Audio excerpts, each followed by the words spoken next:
It began at 4 in the morning on a bitter cold December day in Minneapolis, Minnesota. Temperatures had dropped to -15 degrees. The streets were empty. The city was sleeping. But at Minneapolis-St. Paul International Airport, something unprecedented was happening. Military transport planes were landing one after another. C-17 Globemasters, C-130 Hercules. Aircraft normally used for combat deployments were now delivering a different kind of force to American soil. Federal agents. Thousands of them. Border Patrol tactical units, ICE enforcement and removal operations teams, Homeland Security investigation specialists, FBI support personnel. They poured off the planes in full tactical gear, breath visible in the frozen air, ready for what officials were calling the largest domestic immigration enforcement operation in American history. Operation Metro Surge had begun. Within 72 hours, more than 3,000 federal agents would flood into the Minneapolis metropolitan area. They came with armored vehicles. They came with surveillance equipment. They came with a mission that would turn Minnesota into the front line of America's immigration war. Welcome back. What you are witnessing is the complete breakdown of the relationship between federal law enforcement and a sanctuary city that chose to protect illegal aliens over American citizens. For years, Minneapolis and Minnesota leadership had openly defied federal immigration law. They had declared themselves a sanctuary. They had ordered local police not to cooperate with ICE. They had created a safe haven for illegal immigrants, including criminals, fraudsters, and individuals with deportation orders. The Trump administration decided enough was enough. But this operation wasn't just about immigration enforcement. It was about exposing the largest welfare fraud network ever discovered on American soil. A network that had stolen more than $18 billion from federal programs. A network run primarily by Somali immigrants who had exploited Minnesota's generous welfare system for over a decade. A network that local and state officials had refused to investigate, despite overwhelming evidence. If you believe that sanctuary cities should lose all federal funding when they obstruct immigration enforcement, hit that like button right now. The fraud that triggered Operation Metro Surge was staggering in its scale. Federal investigators had identified more than 800 fraudulent daycare facilities operating across Minnesota. These weren't real childcare centers. They were ghost operations. Empty buildings billing the state for thousands of children who didn't exist. Parents who never dropped off kids. Teachers who never taught a single class. The scheme worked like this. Operators would register a daycare facility with the state. They would enroll dozens or hundreds of children on paper, using stolen identities or the names of children who had moved away or never existed. They would bill Minnesota's Child Care Assistance Program for full-time care. The state would pay. No one would verify. The money flowed. $500 per child per week. Multiply that by hundreds of fake children across hundreds of fake facilities, and the numbers became astronomical.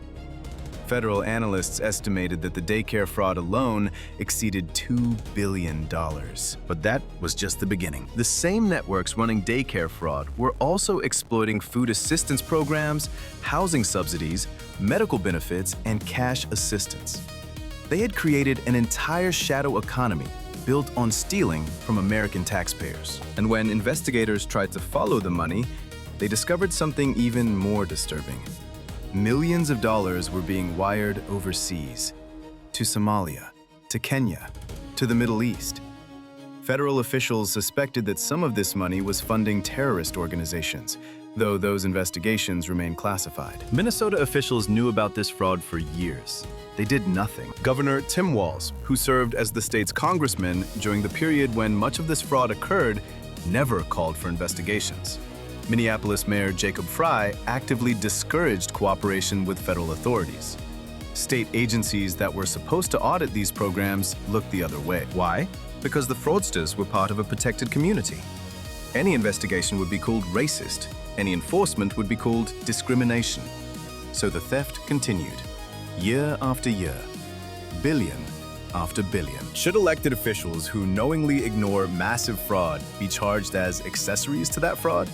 Comment yes or no below. Operation Metro Surge was designed to accomplish what Minnesota officials refused to do. The federal deployment included specialists from multiple agencies.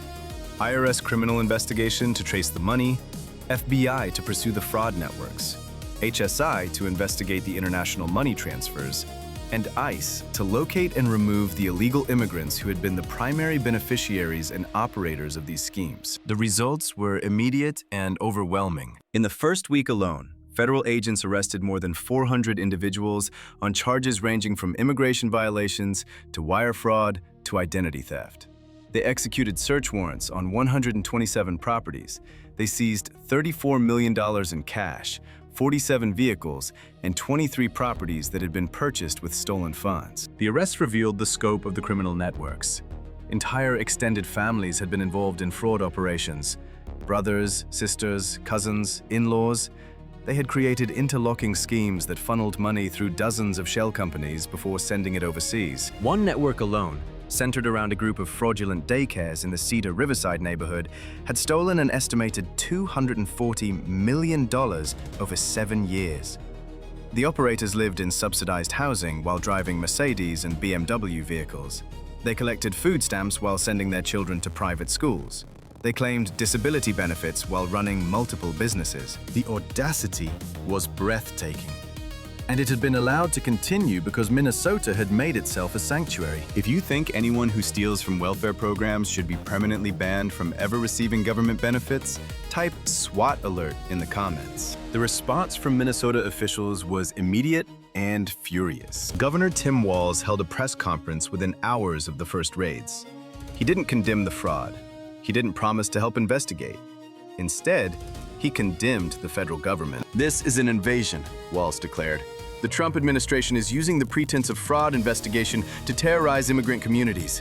We will not cooperate with this assault on our residents." Mayor Jacob Frey was even more defiant. He ordered Minneapolis police to refuse any assistance to federal agents.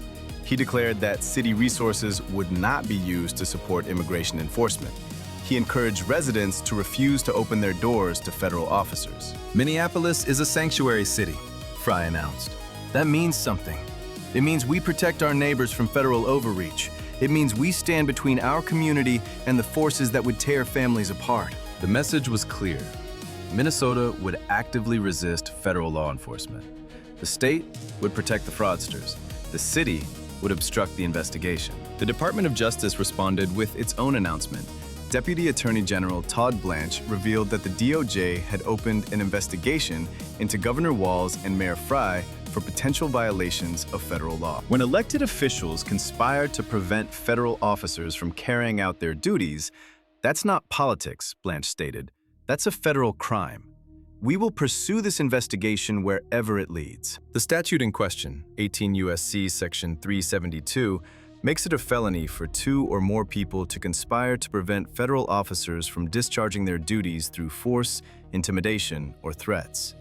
Conviction carries up to 6 years in federal prison. For the first time in modern American history, a sitting governor and major city mayor were under federal criminal investigation for obstructing immigration enforcement. The situation on the ground escalated rapidly. Community activists organized resistance to the federal presence. They created networks to warn residents when ICE vehicles were spotted. They surrounded federal agents conducting operations, filming them and shouting accusations.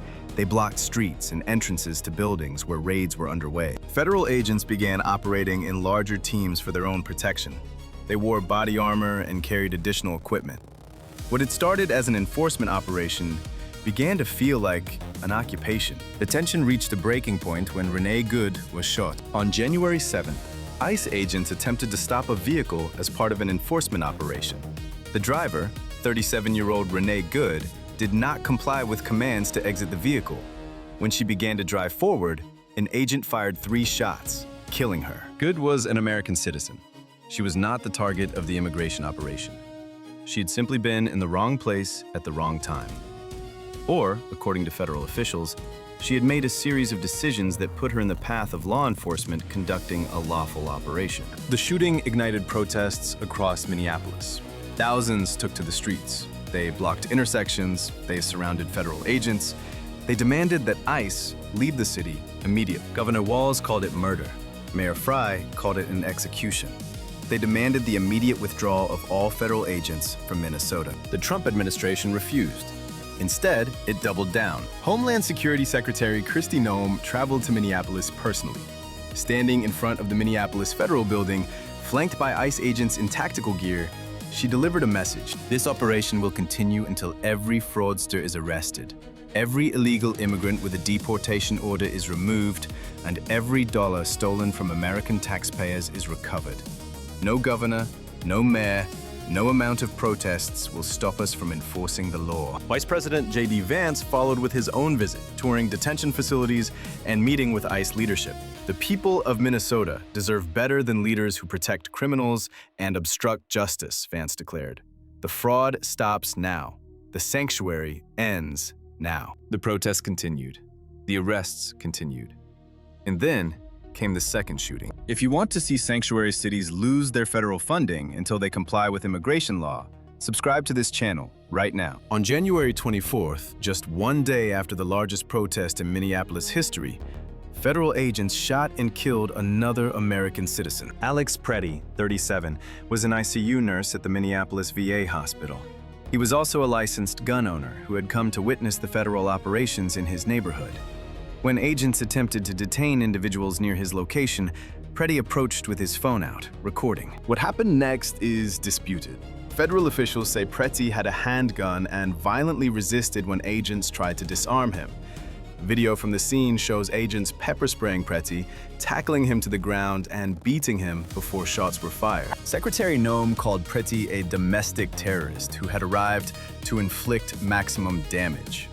Governor Walz called the federal account nonsense and said the video showed an execution. The truth, like everything in Minneapolis, had become a matter of which side you believe. What is not disputed is this.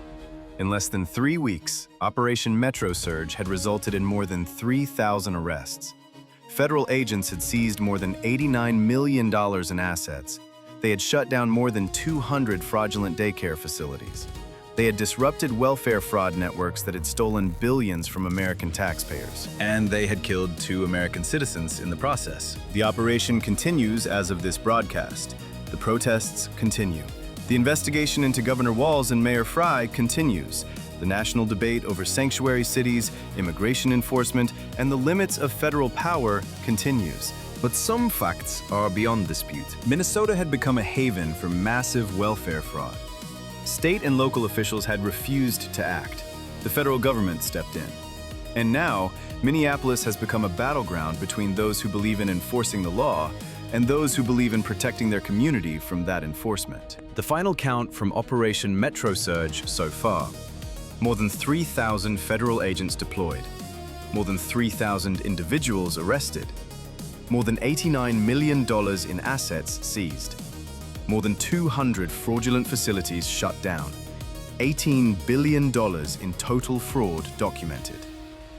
1 governor under federal investigation, 1 mayor under federal investigation, 2 American citizens dead, and a city that may never be the same. The sanctuary that Minnesota built is crumbling. The fraud networks that flourished under protection are being dismantled. The politicians who looked the other way are facing consequences they never imagined. Operation Metro Surge proved that no city is beyond the reach of federal law enforcement. No sanctuary can protect criminals forever. No amount of political resistance can stop the enforcement of American immigration law. When sanctuary cities protect fraudsters, Swat Alert exposes the truth. The agents are still in Minneapolis. The arrests continue every day. The investigation expands with each seized document and each cooperating witness. Governor Walz wanted a sanctuary. He got a reckoning. Stay vigilant.